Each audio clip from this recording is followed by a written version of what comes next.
Welcome from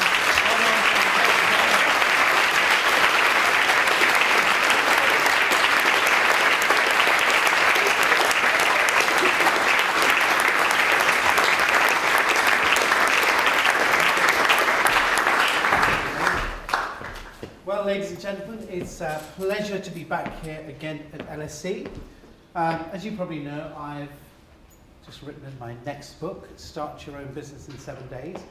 And what I thought I'd do is I'd take this opportunity today to share with you a little bit about my experience on what inspired me to write the book.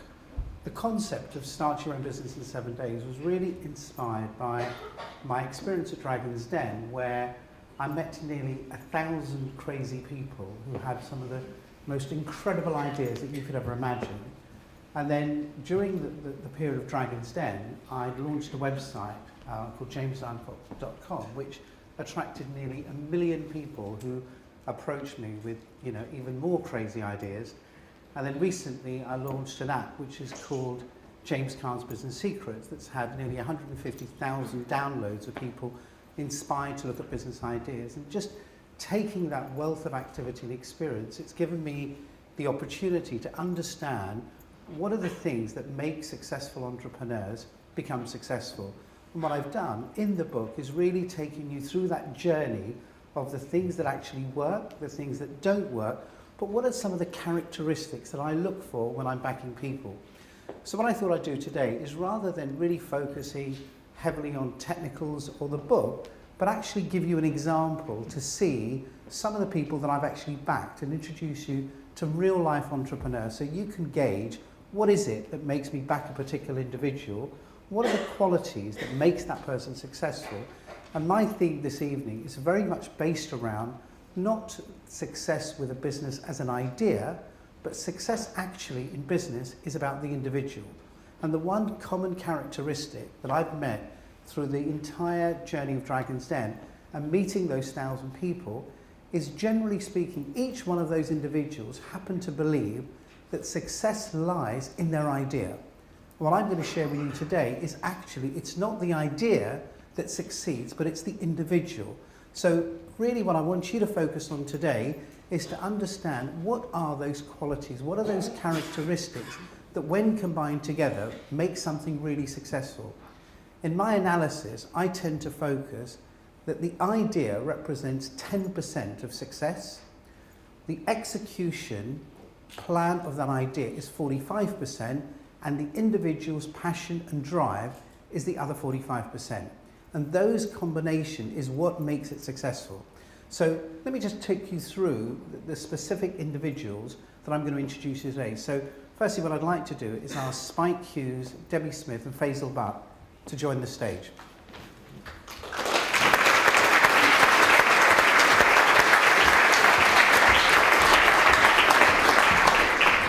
So let me give you a reason what made me pick these particular individuals. So firstly, Spike Hughes, on the left, who looks like the chap in Dragon's Den that I replaced. What was his name? The guy with the quiff. Richard Farley. That's Richard Farley lookalike. When I met Spike, Spike approached me with a business idea where he wanted to set up a business in the financial services sector. What I tended to focus on when I met Spike was, here was somebody who had over 10 years experience within the financial services industry, who'd successfully raised over £5 billion through the market to invest directly into funds. The key challenge for me was, here was a guy who was prepared to risk his own capital, be in an industry that he absolutely knew and understood. The risk for me was, could this guy run a business, which he hadn't done before, because working for somebody else, whilst it gives you amazing experience, but does it allow you the expertise to run your own business and take your own risks? Next panelist is Faisal Butt. Faisal was somebody I met who had approached Hamilton Bradshaw with the view that he wanted to build a career in private equity and be an investment manager. Within a very short period of time, I realised that actually Faisal has, bless you, the characteristics of running his own business, very driven, very motivated, and very passionate about his own business.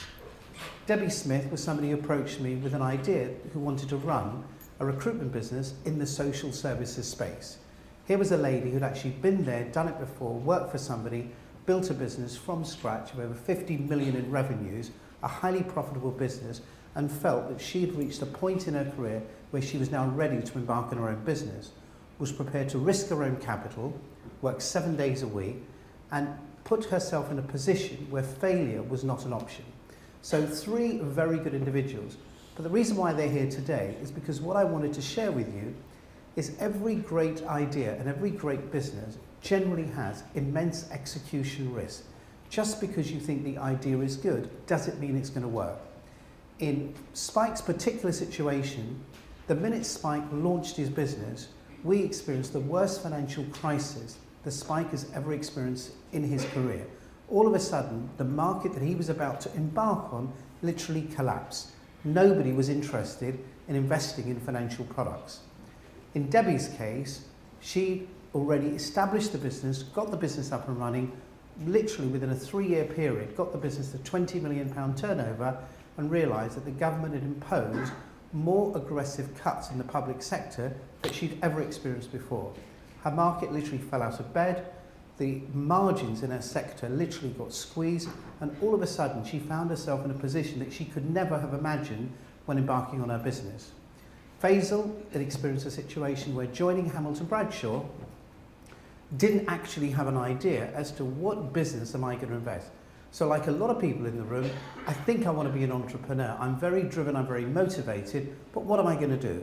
So Faisal finds himself in a situation with the correct circumstances, but doesn't actually have a business that he wants to launch. So collectively, we need to find a business that's going to suit Faisal. I think they, to me, represent the reality of entrepreneurship. This is not about the get-rich-quick scheme, but what I'm going to share with you is some of the challenges that people face.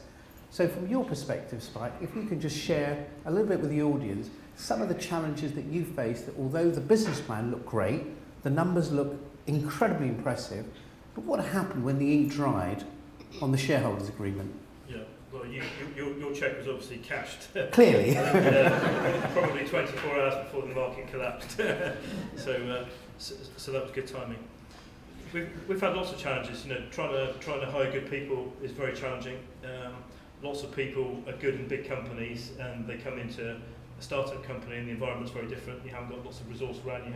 You haven't got lots of people to help you. You know, when you hire people, you have to say to them, you're giving up all the security that you've got for the 9 to 5 hours, and you have to come and work in a much longer, tougher environment. And you know, when you get it wrong, you just have to go back to the drawing board and hire people again.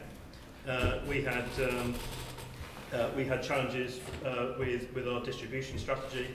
So, you know, when you come to the market, you have to have a product which you have to test. You have to have a strategy, or a distribution strategy in terms of how you're going to sell it. And we actually did a deal with the 9th largest company in the world. So, you know, when I first saw James, he said, "Who's going to sell it?" And I said, "I'll come back to you."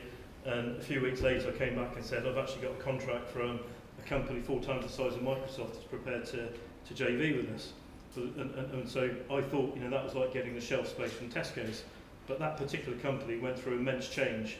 Again, within hours of us starting that deal, they restructured their whole business 3 times over the 2-year period. So again, we had to look beyond that. We had to change our pricing model. We had to find new distributors.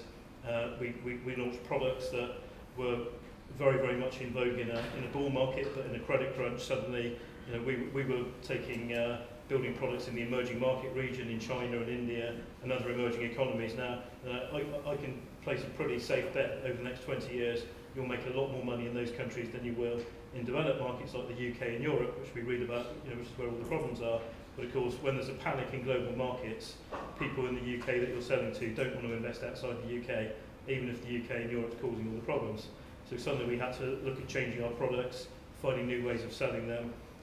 If you're not selling them, James was saying you start off with a business plan. If the business plan is you're going to sell so much product every year and make so much money, you suddenly find out when the market collapses that you're not selling anything, or you're selling very little, which means you're burning twice as much cash as you originally thought. So that's quite a painful thing, because all the things you thought you were going to be spending your money on, you suddenly can't anymore. You sit down with James and he says you've got to halve your cost base, and then you need to work out how you're going to do that, which means you're taking a salary cut, your key people are taking a salary cut, and a number of the things that are nice to have you can no longer do. So it's about continually adapting to the changes, I think. What do you think, Spike, in having experienced that journey, what you originally thought that the journey of an entrepreneur would be, which was the theory and the bright lights versus reality, what do you think are the key things that have enabled you to stay sane during that period? What are the options of failure for you? Yeah, well, the first thing I did was, before setting up, I had a nice job and had been fairly successful for a few years, made good money, and I gave all of that up. I sold my house, I had a nice motor yacht, I sold that, I had nice cars, I sold that, I cashed in all my savings, and essentially took everything I had in property and toys and savings and put the whole lot into the company. I then persuaded all my friends to do the same. They weren't all selling their houses, but they were all investing a fairly significant part of their wealth into the business. I persuaded James, and so the option for me on failing is one that you can't really, because it means you've got nothing left, and there probably aren't that many places in the world I could hide where my friends and investors collectively couldn't find me. But James said two things to me on day one, both of which were right, both of which were quite annoying at the time actually. The first one was, turned up this beautifully presented business plan, and he said, "There's nothing in there that's going to happen in reality. Your experience will be very, very different," and he was completely right. And the second thing, I can remember, it was the 9th of December 2008 that you said this when you came in and saw the team when we first set up. James said, "If it can go wrong, it normally does." And everything that could have gone wrong did go wrong. I think the secret is that you need to surround yourself with experienced people, people that have done it in different guises before. And you don't need lots of people around you, but if you've got really successful entrepreneurial people around you, they can give you lots of advice and support. And I think you have to be honest in these situations as well. Most times as I go and see James, I'm explaining why what I said last month hasn't happened, and how we're going to do it differently, and bringing another problem. And James has always given me the support and the confidence and the strategic way of thinking through problems. You don't need to get from A to Z in one go. Let's get from A to D first, and then we'll worry about how we get to the next stage later. And I think everyone needs one or two people that they can draw that energy from, and that kind of coolness and belief, which I've had from James, and other people get from people that they surround themselves with. Thank you. Okay, Faisal, you joined essentially, in theory, into a corporate environment, not an entrepreneurial environment. So how did you identify it? Because there's a lot of people out there who are thinking, I'd love to be an entrepreneur, but I don't know, what's the next cat size? What's that next business idea? Talk us through your journey. How did you identify the idea that you think now that's kind of positioned you to become an entrepreneur? I think my story was a little bit different to Debbie and Spike, in that I came into a corporate, and it was a place at that time, Hamilton Bradshaw, about 2.5 years ago, was a place that was rife with opportunity, but we weren't exploiting all the opportunity that we had coming into us. It was a place where we were largely looking at one sector in terms of entrepreneurs to back in the human capital sectors, but we were getting opportunities from other sectors as well. And for me, I just started to think, James knows and I know I'm not really here to work as an employed person, but we would like to work together and start businesses together.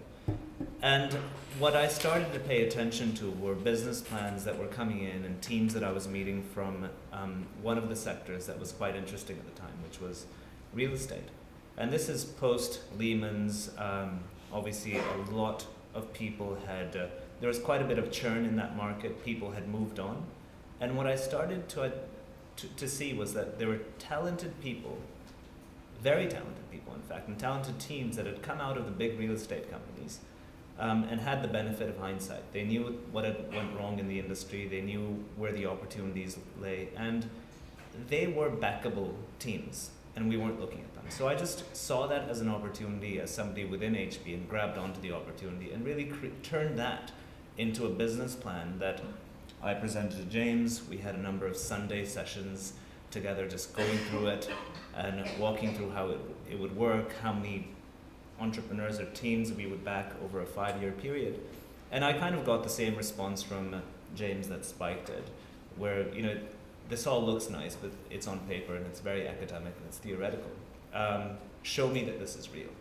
And what I went out and did was, I found a team of 2 that we would pilot the concept with. And it was that pilot that made the business plan all the more real. It was the assumptions that a business plan really is a collection of assumptions. But when you do a pilot at the same time that you're building out your 5-year plan, that begins to make it all the more real.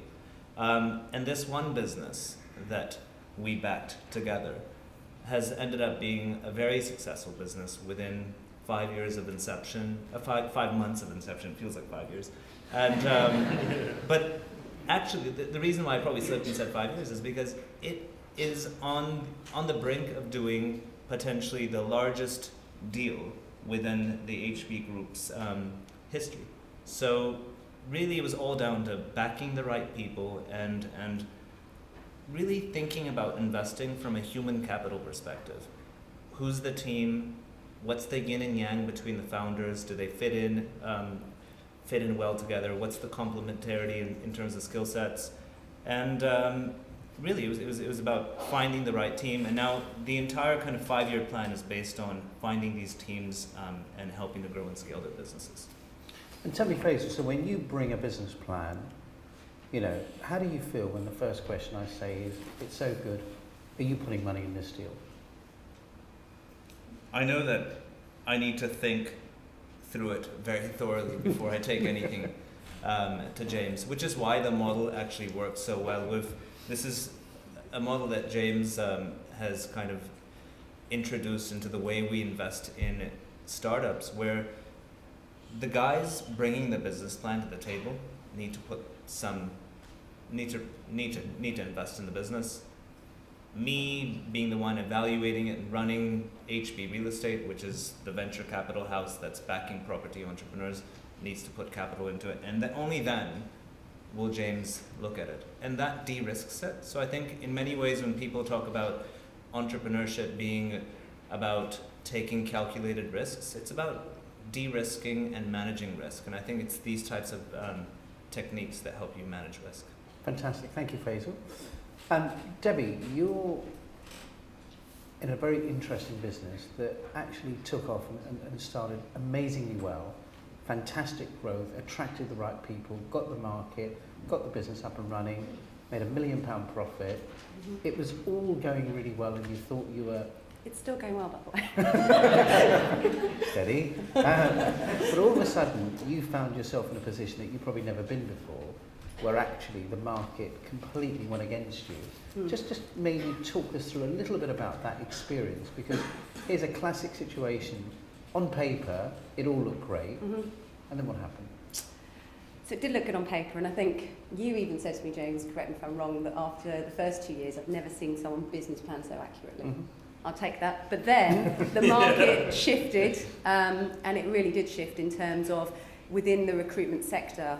We were actually a candidate short market and a very candidate-led market. Social workers in the UK is a needed profession. And that was really kind of most of our efforts went into that side of the business. So when the public sector cuts kicked in, it suddenly became about the client, and the client became king. It was a very job short market, and we'd actually aligned the business to a candidate short market. So suddenly we had quite a big gap where we didn't have the existing established relationships with clients.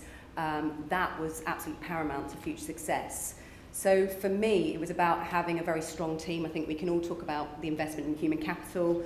Without the individuals that I brought on board from day one, I don't think we would have been able to evolve as quickly as we have been. And I think it's about them feeling that it's as much their business as my business. So from day one, the 4 senior managers that I brought with me, or started the business with, they weren't friends that I asked to invest, but they were colleagues, very esteemed colleagues that I'd worked with for sort of a very long period of time. And for me, it was about de-risking the proposition. It was about ensuring that I was only going to sort of make the gamble when I knew the odds were on my side, or on the business's side, because for me, if the business failed, it wasn't just my money I was going to lose, it was the money of these individuals who I'd built very long-standing relationships with. So because of the team and the calibre of the team, we started with 10 people on day one, including the 4 managers. We were able to very quickly align our strategies, evolve the business model, what we were offering our clients, our candidates, and ensure that we're able to continue our growth trend. And I think there was definitely some sort of downtime where we didn't grow, but we just sort of held our position. But very quickly we were able to sort of realign strategies in order that we could kind of achieve growth, which is now coming through, thankfully. What's your forecast for this year? This is year 4. This is year 4. So the forecast is approximately 23 million turnover. It will be 3.5 million GP and 1.2 million EBIT. And what would you say, Debbie, just as an entrepreneur, somebody that this is your first venture that you've started out to, you know, when you're looking at that proposition, if people out there are thinking, you know, am I ready to start my own business? What advice would you say is, you know, what do you think have been the key characteristics that have enabled you to achieve that? I think I'm quite different to some entrepreneurs in that I'm quite risk averse and I'm a bit sort of, I don't like to take too much of a gamble. So for me, I took quite a different route, which was 7 years working for a competitor in the market, a very successful competitor.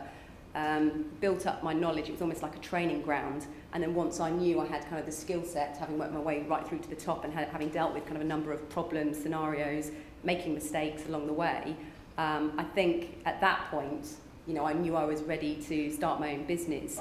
And I think... How much did you invest yourself personally? £100,000. And what would have happened if it had failed? Not an option. Not an option. I have a huge fear of failure as an individual. I don't have a problem admitting that. You know, I'm very risk averse, and I think for me it was about sort of making sure that the odds were on my side when we started the business. And I think for me the other thing to consider was that I had 4 managers who invested their life savings as well. So if this business didn't work and it wasn't the right strategy and business plan, I would lose their life savings as well as my own. So for me, you know, we had to make sure that it was a robust plan, that we were able to evolve it quickly and make changes quickly. But ultimately it was that we ticked all the boxes and we removed and mitigated as much risk as possible. So I think what you'll see there, ladies and gentlemen, is I suppose if you put yourself in my position, what makes me decide to invest in a particular plan or an individual? The common characteristics, I suppose, with Spike and Debbie is these are 2 people who have a proven track record where they can demonstrably show me that this plan is going to work. They've done it before, they've tried and tested. So I think from your perspective, that is a very important takeaway message, that when you're about to embark on something, rather than just pioneering an idea, having the knowledge and the expertise and understanding the execution risk is critical. So clearly for me, that was fundamental and crucial. Secondly, for me, it is really important. So let's just pick a number. If a business plan wants £500,000 investment, let's say I'm going to put up 400,000 and Debbie's going to put up £100,000. The problem that I've got is, without being arrogant, if I lost the 400,000, it wouldn't change my life. The problem is, but it would change Deborah's life. So for me, I need to know that the risk-reward element is correctly balanced, because ultimately she, as the entrepreneur, is going to run that business. And I need to know that in the event that business doesn't perform, she will experience the same pain as I would. So that for me was absolutely crucial, that she and I were completely aligned. Thirdly, I then need to look at the individual and recognise for her how much passion and drive. Would this woman work 7 days a week? Probably. Would she work in that business even if she wasn't going to be paid because the business didn't perform? Absolutely would do. So I think what I'm looking for, and I think from your perspective, when you're sitting there thinking, am I ready to be an entrepreneur? The key question is, are you prepared to make the sacrifices that are necessary?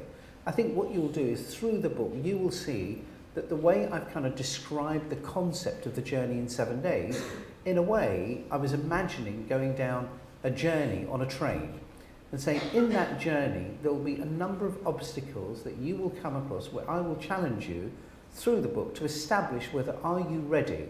And at each part of the journey, when you get to the next stop, I say, if you haven't passed test A, you have to get off the train and leave the station because you're not ready.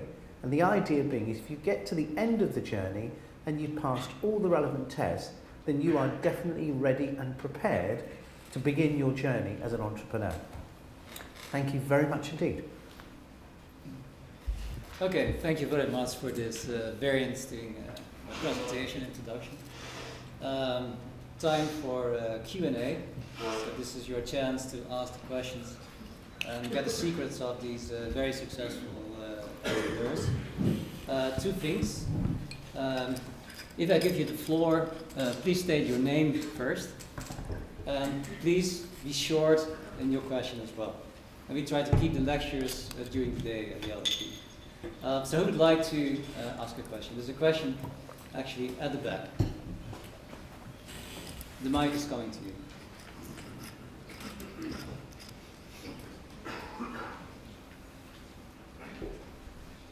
Thank you. Hello, my name is Gaurav and I've got a question for James. At LSE, we talk about type 1 and type 2 errors in terms of rejecting people that maybe we shouldn't have in hindsight. And I'm wondering, in your long career of backing people, how often do you make these tiny mistakes that lead you to not picking someone who ends up doing quite well? So let me just understand the question. So have you ever, let's say, seen someone and not been sufficiently impressed by them, but they've gone on to do quite well? And absolutely never. Was there anything else? Type 2. That's it, thank you. Moving on rather swiftly. Next.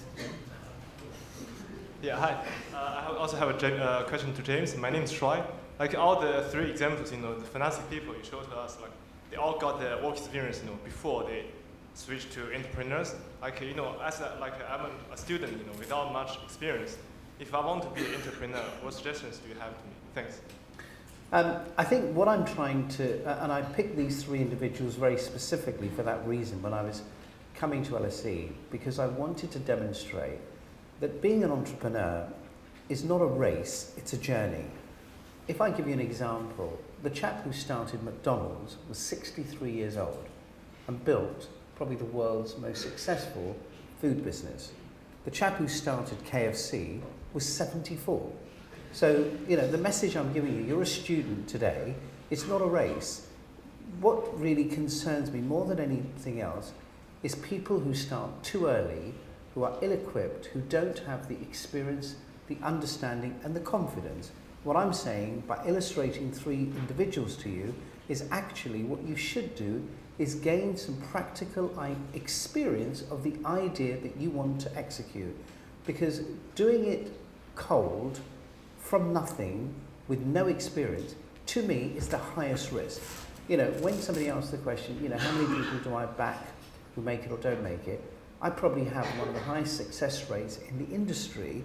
That's not because actually I think I'm very good at what I do, it's because I think I manage risk better, because I probably won't back somebody who doesn't have those kind of scars of experience, because I know that even three incredibly talented people will make an incredible amount of mistakes.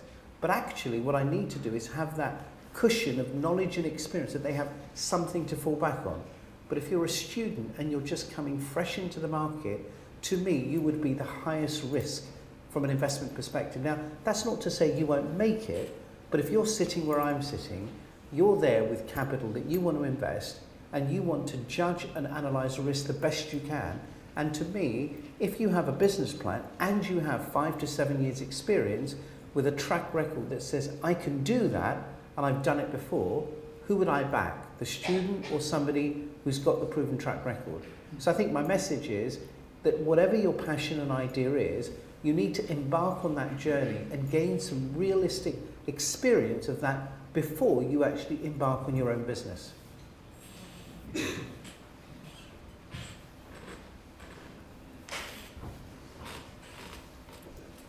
Yeah. Hi, my name's Ricky Katari. It's really to the panel. I'm going through this journey like many of you are as well, and especially people in the room. Do you get those the kind of days where you feel slightly the energy levels have dropped slightly? I'm only saying that because I've actually pitched to Hamilton Branch of Venture Partners with a gap analysis tool a couple of weeks ago, and it was really about understanding in that pitching situation how have you felt and your experiences of that. Faith? Good thing I was listening. It's a good dodge, James. So you're asking about the recipient of the pitch as opposed to the person pitching? Because I'm in a situation where I have people pitching to me every day. And I think the way my energy levels stay high is because I'm kind of feeding off of the energy of these entrepreneurs. I mean, there are days where I'll just schedule my day all day long, meeting entrepreneur after entrepreneur after entrepreneur. You can just imagine the energy levels that I'm just experiencing all day long. So, I mean, how do I keep my energy levels up? It's because I'm surrounded by it and I feel it myself. It's also, HB is a place where there are startups and joint ventures all around us. So there really is a lot of energy in that environment. And we've created that environment because we incubate many of the companies and teams that we back there. So it's hard not to have that energy because you're surrounded by it, really. I think I have it on my own, but even if he says so himself. But it's even if there's a down day like the one that you were experiencing, I think that all the energy around me, it's infectious. Let me ask you a question. We have quite a number of students here from the LSE. You've emphasized the importance of experience. You said get some experience first. So what should someone graduating from the LSE in May do? What is the sort of experience they should get to prepare for a career as entrepreneur? What advice would you give them? You or any of course, the audience. Oh, sorry, the bell. I mean, I suppose if it was me, when you look at my own background, so I'm not just using other people as an example, but I went through exactly the same journey myself. My passion was recruitment. So before I set up my own recruitment company, surprise, surprise, what did you think I did beforehand? I ran a recruitment business. So, I went and gained that experience, worked for somebody else, understood the business, understood the issues, understood the challenges, because otherwise, how do I find the confidence of risking my own capital? So when Deborah put in £100,000, it was because she'd done it before and she felt confident. When I launched Alexander Mann, which was my first recruitment company, I had the confidence because I'd worked for somebody else and I knew what the risks and the pitfalls were. Now, if I hadn't done that, would I really be sitting here today? Probably not. So I think that the message for me is if you have a passion in a particular segment or a market or something that you feel very strong about, I absolutely believe before you take that risk, you should get a job in that space, because to me, the thing that concerns me the most is if you do it too early and you fail, you will look in the mirror and say, I'm not an entrepreneur. And we may have just missed out on probably somebody who could be remarkably successful. So I don't want you to risk that situation too early in the game. Be patient, gain a little bit of confidence and experience, and then embark on the journey, because you will then have the substance behind you, because when something goes wrong, you're better prepared in knowing how to deal with it. If you go cold and it goes wrong, the chances are you will throw the towel in, and the world could have missed the next James Caan. I think another thing to add to that is you get into a place to get the experience, and then you're surrounded by people that are very experienced and they know what they're doing. But the thing that is really, really amazing out there is the quality of people in the workplace, in industry and business, in any industry, I think is pretty poor in most cases. So if you've got that extra bit of energy, that extra bit of drive, that extra bit of passion, you hang out with the people that are the most successful people there, you really annoy them by asking them questions all day long, trying to find out how to do things and do things better, and you work hard, you can just do an extra 10% more than you think, and you can be standing out head and shoulders above everyone else, and that's what creates the opportunity. One thing I'd just add to that is that a lot of people look at their career in a very kind of linear fashion. I'm either going to get a job or I'll go out and start my own business. But I think that it can get a lot more interesting than that. I mean, my story is kind of one of an entrepreneur where I joined a corporate, but we both kind of knew that it was going to be more than that. And when we found the opportunity, I spun out and formed a new business in partnership with my employer. So there's creative ways in which you can kind of reconfigure your relationship with somebody you're employed with. So it's not really just one path or the other. It's not black and white. We haven't had a question from a lady yet, and because my daughter graduated from LSE, I always believed that women were very passionate at LSE. So where are they? There's actually one at the back. So oh, okay. I just didn't want to go home this evening without getting a question from a female entrepreneur. Hi, my name is Natalie. Hi, Natalie. For James. Very nice to see you, Natalie. I'm just wondering, what expectations do you usually have from a pilot scheme? What expectation do I have from A pilot scheme, so a pilot a business. pilot scheme? That's a great question for you, Debbie. Confused on that front. No dodge this time, James, I'm sorry. I think from a pilot scheme, well, we've just done one recently, as Faisal mentioned to you. To us, I suppose, a pilot scheme is absolutely critical because generally what happens if the pilot doesn't work, your enthusiasm on the idea completely wanes because you set such high expectations when you try something. So I think expectations on a pilot are absolutely critical. I think what we tend to do is we're quite experienced now that when we look at an idea as a pilot, my objective is to see if I can make the pilot fail on paper.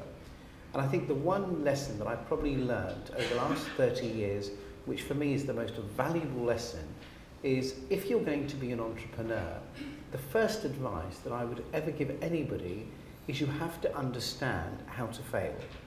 Because I think everything in life, everything in education avoids that issue.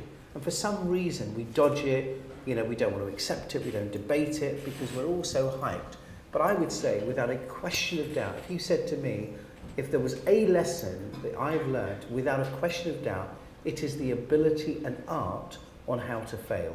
Because once you can understand and accept that everything you're about to do will have an element of failure, and you understand how to manage that failure, you will be able to fight to live another day. The problem is when people don't understand the principles of failure, what happens is you do actually fail. So there's nothing in my career that I haven't done that I could classify as failing.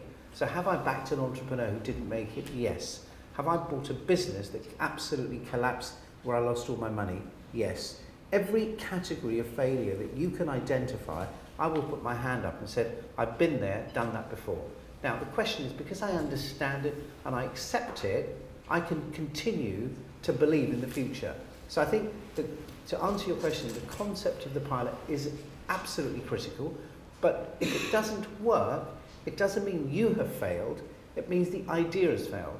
And one way you can avoid that is to test the idea on paper. So whenever we're about to do something, I literally go into that pilot concept in so much detail because I'm trying to anticipate what could go wrong. Because to me, the book, Start Your Own Business in 7 Days, the primary function of that book was, I looked at the UK last year, there were 350,000 businesses that failed last year. I believe that 80% of those businesses I could have demonstrated could fail on paper. Now, if I can show you a plan that doesn't work on paper, I have saved you a fortune. And also, I've retained your confidence and belief that you will have another go. So the key message for me is any idea, it is possible that you can experiment so much with that idea on paper, because if it can fail, to me, you've succeeded. Maybe ask Faisal as well, because you talked about the pilot question. Sure. So what advice would you have about how to do the pilot? Sure. And what are the sort of assumptions that you test for the pilot? What advice do you have for people who know they need to do a pilot, but how to do this? I mean, it's a bit of a no-brainer, but I think that you need to take a sample transaction all the way from start to finish and walk through every step of it.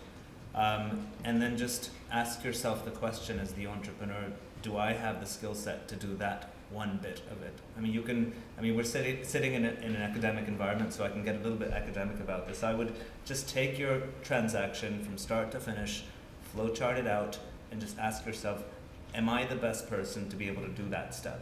Am I the best person to be able to do that step? And I think that whole exercise, while it sounds academic, will very quickly tell you whether you have the right team in place. And most likely, you're going to need to strengthen your team and find a partner that complements you.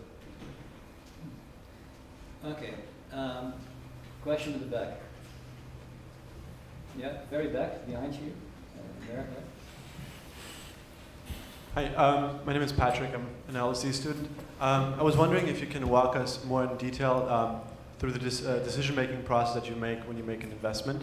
And also, I would like to know more about the ability to fail successfully. That was interesting. Sorry, what was the last point of your question? Just like, can you walk us through your decision-making process when you make an investment in more detail? Okay. So, typically what happens is somebody will, so let's use a live example. So Debbie approaches me with a business plan. So we initially look at the plan and say, does the plan actually make any sense? Do I agree with the market? Is this a sector that I believe is growing? Do I think there is a sustainable growth opportunity? So we will tend to do a reasonable amount of due diligence on the sector. If the sector doesn't work and the opportunity, you kill it there and then. Assuming I like the sector and the dynamics of the sector make sense, I then move on to the entrepreneur and say, is this a backable individual? I tend personally to spend more time on the second part than I do on the first part. So then look at the individual and say, what would make this person succeed? What is she putting to the table? What risk is she prepared to take? What would happen to her if this plan didn't work? What are the key drivers in this plan that makes the plan successful? In Debbie's case, it was absolutely driven by one major component, which was she had an assumption that she would identify 10 people at launch. Now, generally, that's a little bit overambitious, where anyone starting a business that says, I'm going to recruit 10 top people, in my first quarter. To me, the first thought that goes in my head is, which planet is she orbiting at the moment? And, because it's not easy. So I would challenge that and say, Debbie, that's a really interesting observation. Can you give me the list of the 10 people who you think you're going to hire? So I'm being really specific, not will you hire them, but can I actually have the names of the people? Because if you haven't thought it through to that level of detail, you're probably not backable. So I would challenge a whole series of situations in that plan.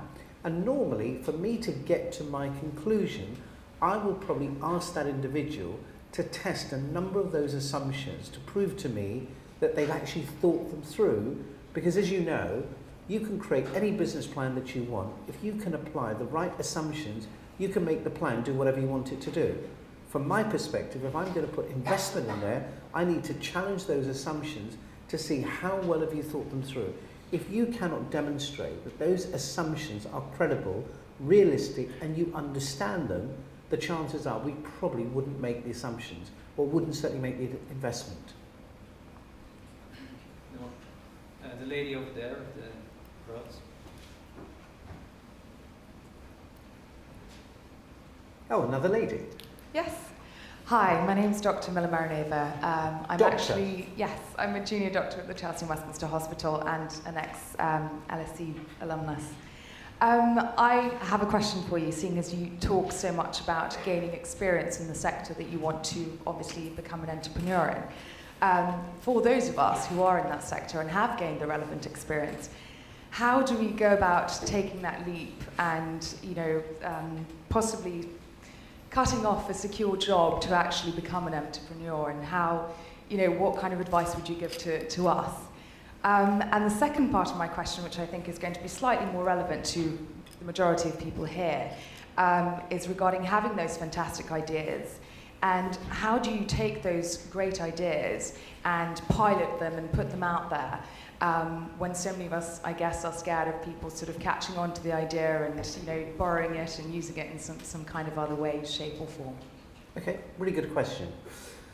Okay, let me firstly kill the one common myth, which is when somebody has an idea, generally, as you quite rightly said, they're scared, but if I go and tell somebody, they're going to copy it. If I had an idea that I thought was amazing, I thought was the next big capsize, I would do the complete opposite to what you said, which is I would go and tell everybody. Because what I would be trying to do is I would want to know, why is the idea going to fail? Now, I don't have the patent on knowledge, so I would go and talk to as many people as I can, but what I wouldn't be saying is, what do you think of this great idea? Because just because the way you frame the idea, you're almost anticipating the response. I think it's incredible, you'll do really well. Whereas I'm going to say, listen, I've had this idea, I'm not sure if it's going to work. What do you think? Because I'm going to learn more from somebody that can find something wrong with it than somebody who tells me it's great, go ahead and do it, because I learn nothing. So first, I'm not afraid if they copy the idea. And the reason why I'm not afraid, because if it's that easy to copy, it's not a great idea. You know, so to me, I'm not actually, because if you honestly think that the quality of your idea is such that within 10 minutes of a conversation, somebody can go ahead and implement that idea more successfully than yours, I don't believe it could be that great. Because if I go back to my beginning point, it is not the idea that succeeds, it is the individual. Businesses do not flourish on their own. They need the passion, the drive, the commitment, the determination of the individual. It is the individual who breathes life into the idea. So just by telling somebody else, I don't believe somebody else will ever have the passion that you will have. So because of that, in 30 years of my life, I have never been afraid to share that idea with anybody. And if somebody does, and to this day, nobody has ever literally gone out and copied the idea. Now, maybe the message in there is because all the ideas I come up with was shit anyway. So maybe there's the answer. No. So I think, personally, I'm not going to be paranoid. I'm not a great believer of the kind of whole patent structure. So, you know, a lot of people go out there, get an idea, and think, great, let me get it patented, let me go and spend a fortune, etc. Do I really believe in that? No, I don't. And simply because until I've proven the idea to work, I'm not going to waste my money. Because if you go to one patent lawyer and you get it registered, I will guarantee you go to another patent lawyer and said, if I wanted to get round that patent, what would I need to do? And do you know what? It takes the guy 10 minutes to work out that if you change the fabric, if you change this design, or if you, there's a little quirk here, it gets around the patent. So what have I really achieved? So only until I've actually tried and tested would I even bother patenting it, because I'm going to waste my money. I think the key thing for me is if you have an idea that you believe in, number one, if you're not prepared to take that risk, you're never going to do it anyway. So at some point you have to get to that position. The only way I believe you will get to that position is you get the idea, you put a plan together, you create a business plan, and then you test the assumptions. You know, and I suppose to me the best piece of advice I can give you, the only assumption to me that really and truly matters is, will somebody buy this that I don't know? Not my friends or my family or my brother or my sister, but if I went to the open market, is this a product or service that somebody independently is ready and willing to pay for?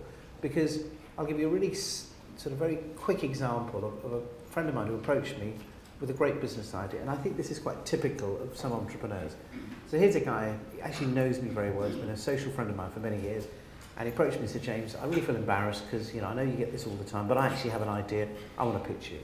I think, okay, well you can join the queue with the other 1,000, but I'll give you 20 minutes, let's have the pitch. Anyway, so he's bought this, embroidery machine, and he's come up with this idea that he wants to go to people who have normal clothes, like you've got a regular jacket, and he wants to embroider logos and motifs on your existing garment. So, you know, I had a kind of a dinner jacket that had the velvet thing, and he just put a bit of velvet, was it like kind of purple stitching, that just made it a bit unique.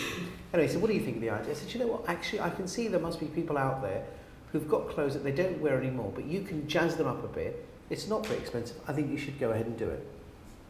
So, and he said, great. So I said, what I suggest you do, make half a dozen samples and take them to a few shops. Anyway, I meet the guy 3 months later, and I said, oh, by the way, how's the idea? He said, I made the 6 samples that you said, but then I realised that actually if I took only menswear, they might say, what about women's wear? So I'm currently working on the ladies' wear section. I said, well, I'm not sure I would do that, because I could frankly just do visuals of ladies' wear. But he said, no, I want to physically do the ladies' wear. Okay, off he goes. 3 months later, he's now built, you know, a kind of ladies' wear range. I meet him again. I said, how's the plan going? Have you met any suppliers? Haven't done that yet because I'm just working on my website right now. Okay, I'm not sure you really need that. You can have a holding page. What I need to do is you should go and talk to suppliers. Anyway, no, I've got to have a site, because if I show them the stuff and they go to my site and it doesn't exist, I'm going to look Mickey. Okay, go ahead and do the site. So he's now working on the site. See him 3 months later, how's it going? He said, the site's looking fantastic. Haven't spoken to a customer yet because we've got a photo shoot coming up next week, because I've got some models coming in. I've got to get the right pictures, you know, because if they look at my site and my pictures aren't great, so, okay, I've got to do that. Okay, 3 months go by, we've got a photo shoot, we've got models, all that sort of stuff. The site's looking fantastic. Have you spoken to a customer yet? Not yet, because I thought when I take my samples out, I need proper suit carriers, you know, with my logo on there, because I can't just walk in Okay, so now we're waiting for this supplier to come from Italy with the suit carriers, with the logos and all the rest of it. Anyway, another 3 months go by. Have you seen a customer yet? No, I've just realised that I want logos on my buttons because I want to have my branding and my logo on the buttons because this is going to be a bespoke garment. Anyway, eventually I see him 3 months later. I said, have you seen a customer yet? He said, I haven't seen a customer. I've run out of money now. I'm calling it a day. Now, absolute true story, because the moral of the story is so many entrepreneurs, to me, go too far down the product range. If it was me, I'm not exaggerating, I would have produced 3 samples and literally got on the road and start knocking on doors. On every other point he raised, I would have created visuals to use as a way of demonstrating the product. So if I want to show personalised buttons, I don't need to make them. If I want suit carriers, I can design them, on Photoshop. If I want to create a women's wear range, I can do that. But every entrepreneur I meet, they want to do everything other than talk to the customer. For some reason, the customer is the biggest fear.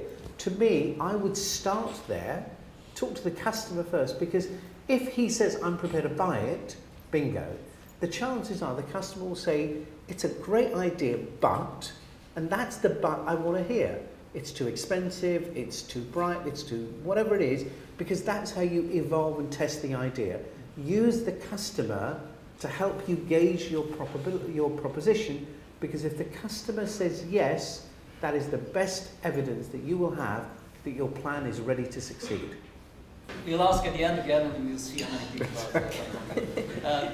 But what I would like to ask you, to go to the core of what was the key question in your minds that you're having or had when considering to start your business or not. This is your chance actually to get free advice from the most experienced people in business. Normally you have to stand in a queue for 1,000 people. Now you can be out of the queue and ask a question. Yeah, the guy in the red shirt here. Can you hear me from here? I can hear you, absolutely. The Yeah. mic is My coming. name is Eric, and the main question I had before was what sort of experience... Thank you very much. My name is Eric, and my question I thought initially was what sort of experience should I get before I set up my own business? And you have sort of answered that. But another question which I had was, is it useful to work with somebody else's startup before you set up your own? Thank you. About time you took a question, Debbie, please. Well, that's exactly what I did. So I started a social work recruitment business. I was the first employee in the social work market. So there were only 2 of us on day one.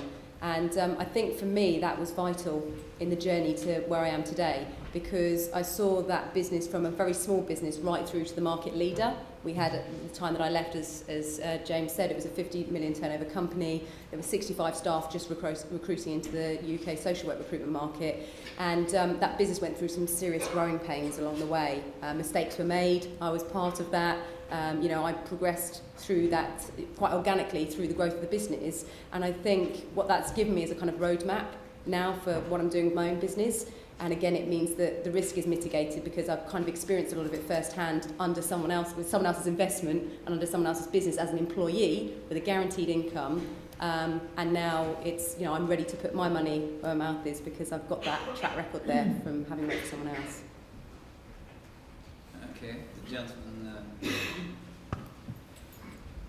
He looks like a man with a bit of experience to me. What, are you trying to say I'm old or something?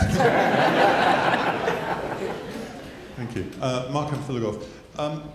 2 or 3 things, really. You said a few things about capital and putting capital into the business. What happens if you don't have cash, and how do you address that? Because not a lot of people will be in a position where they're wanting to start something, but they don't have cash.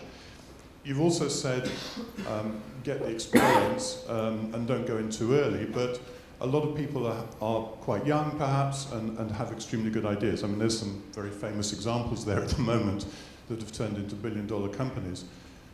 And the third thing is at the other extreme of that, I believe there are possibly scales of entrepreneurship. All of you are currently involved in higher turnover things, very successful and all the rest of it, but for some people, and perhaps many people today, who are starting businesses for a range of reasons, maybe don't have that as a sort of aspiration, or maybe the business that they want to start can be successful for them in that it will make a living, but it doesn't necessarily reach those IPO and multi-million pound heights. So what would you say about people at a smaller scale? A couple of good questions there. I mean, I think firstly, when you look at the business idea, the first thing you should do is ask yourself a question: is this a hobby? Is this a boutique? Or is this a business? Now, I think there's nothing wrong with either one of them other than not knowing. So I think what I've experienced is somebody who runs a boutique thinks it's a business has got it wrong. Somebody who comes up with an idea that is not a business but a hobby that thinks it's a business is wrong. So if you come up with an idea and it's a hobby and something you can do in the evenings that makes you money, that gives you an additional income, I think it's absolutely fine as long as you accept that. What makes it a problem is when it's a hobby and you try and turn it into a business, because it doesn't work. I think if you have no cash, then probably you need to work for somebody else and get some cash. Because to start a business on a shoestring with no cash, again, my advice would be, what's the hurry? What is the race? Because I think all you're trying to do is fail quickly. I don't think there's any need to do that. My advice is be patient, be prepared, and do it right. Give yourself every reason to succeed, not every reason to fail. So doing it with nothing, I think, is a little bit of a risk. I think if you're sitting there and you're thinking, I don't want to build a huge business, I think that's fine, because at the end of the day, Debbie's business is only in year 4, so it's not a lifetime. Faisal's literally in less than 1 year, and Spike's year 3. So these are not businesses that essentially are kind of, many, many years old. They're relatively young businesses, but they've taken an idea from scratch with nothing, with a clean piece of paper, and actually have built significant size businesses. Now, having said that, Debbie's is probably 20 million turnover. Faisal is on his 2nd transaction, and Spike is generating how much in funds? 120 million. 120 million in funds into the products that he's creating, but in year 3. So the point I'm making is you can do that, but I think if you're going to be in businesses like that, you have to believe in your own dream, because it's nobody else's dream, it's your own passion. If you believe you can be big, you have a chance, but if you believe it's a boutique, you won't be generating in the millions. So, I suppose for me on closing, it really and truly comes down to you. Businesses are not about great ideas, great business plans, they're about you. It is you who breathe life into the concept, it's you who build the business, and it is you who will make it succeed or fail, not the plan.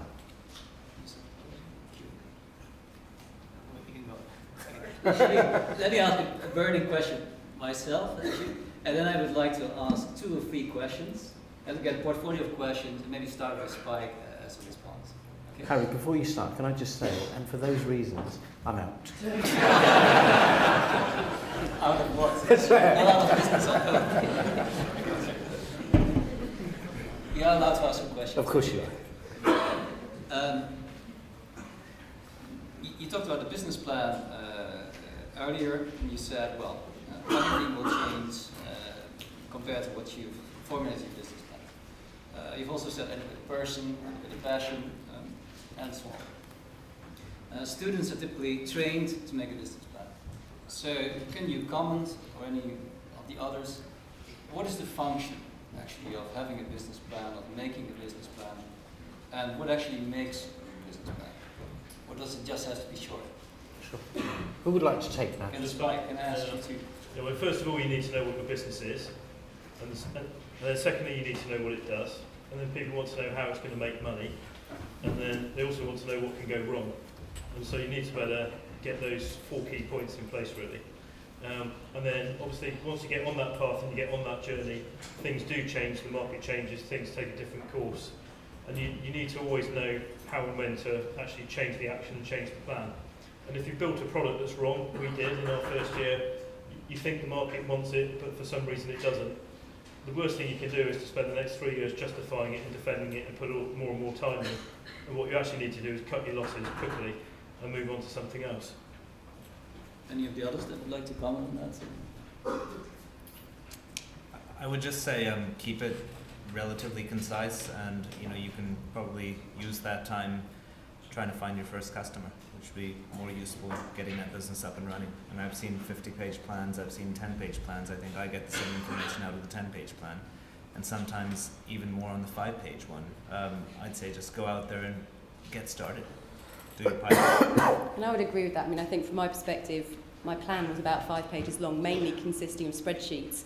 And I think in my head, I had the plan from my experience previously, and it was really when I got it onto the spreadsheets and when I got onto paper, then I got very excited because I could see the prospect over a kind of 3 to 5 year period. So for me, the plan was more a kind of the later stage, actually putting it onto paper. The ideas were all there, the kind of the outputs, etc. But once I got it onto paper, for me, that wasn't the beginning of the process and not something that I'd learned to do. It was something that kind of consolidated my passion and sort of ticked all the boxes to say, yes, I'm going to invest my money and move forward with this. I mean, I do absolutely believe that you need a plan. I don't believe you're ever going to be able to go and raise money or launch a business if you don't have a credible plan. The question is how long or short should it be and what the content should be, but I don't want to be sitting here diluting the principle or the necessity of the plan, because you absolutely do need one. Thank you. What I would like to do now is maybe take about 3 questions, and then I would like to start with Spike. You can pick the question you like, you can ignore the questions, give some last advice to the audience, whatever you feel like saying as a last show. And then the last word will be for James. So can we take the lady there at the back? Question? I think the youngest entrepreneurs need no. Sorry? Question as well. You haven't got the question? No, not me, the youngest entrepreneur. Yes. Okay, who is the youngest entrepreneur? Okay, I would love to hear the youngest entrepreneur as well. What is your age? I'm 12. Have you started your first business already? Yeah. What is your business? Car washing. Car washing? Okay. Mine's outside if you want to give it a call. Fantastic. So what is your question? My question is, if you have a small business, how can you turn it into, like, what are your tips for turning it into a larger one? Just wash more cars, I think.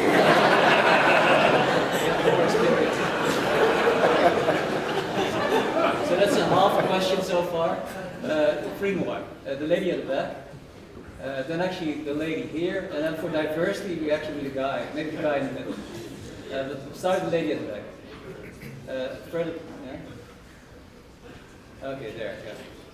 Hello.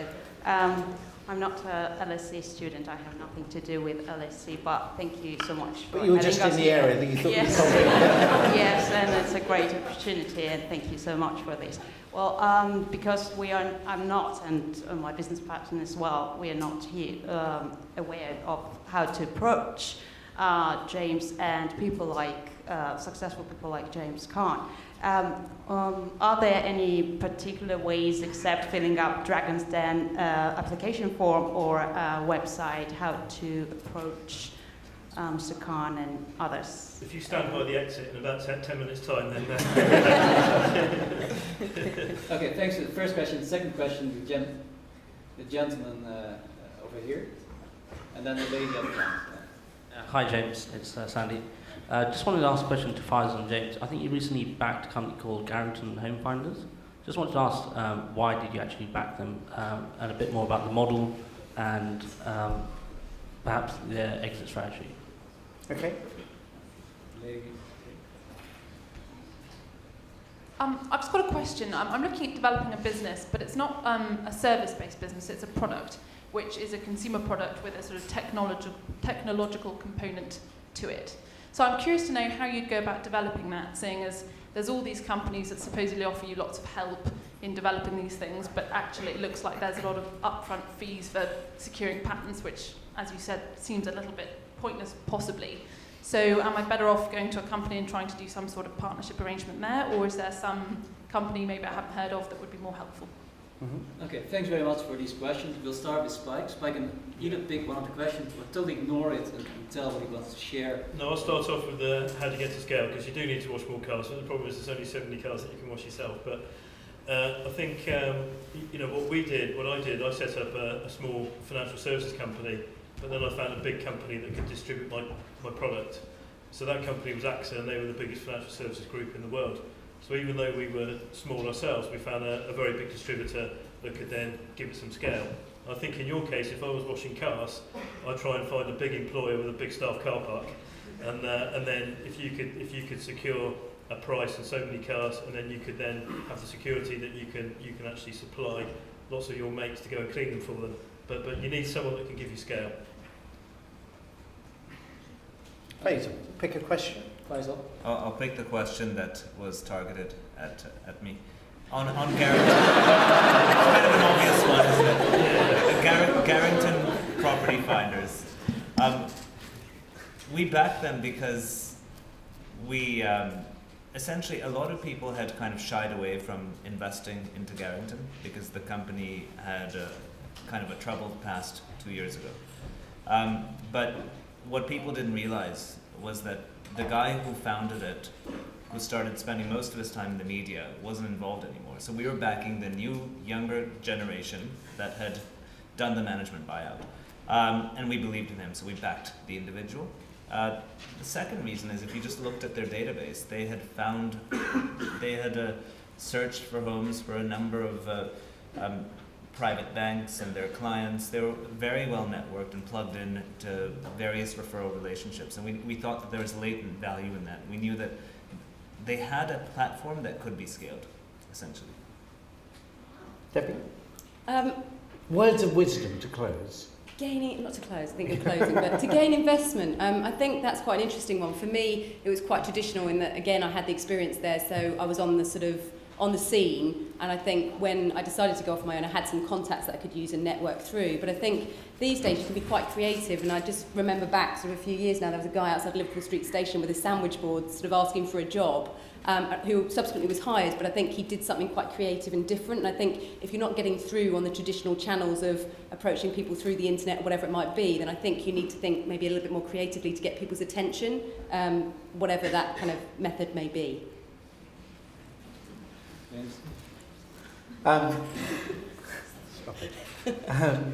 I think what I'd like to do on closing is say that for me, picking the journey to become an entrepreneur has probably been the most fascinating journey of my life. I think, I started, left school at 16 with no qualifications, with no money, and I think that the journey of being an entrepreneur has really been an incredible, I've enjoyed every minute of it. And I was recently being interviewed by a journalist who said to me, if I had the choice of doing anything in the world I could do, what would I do? And I genuinely had to take a step back and reflect.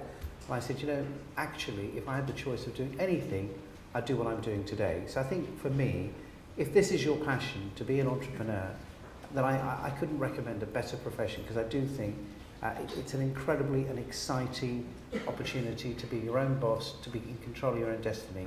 The only thing I would say on closing is the only way you can do that, there's only one thing you need to do. The thing to me that's stopping you from being successful, that the most important ingredient is you have to buy the book. Because in the book... Okay, thanks very much, panel, for sharing your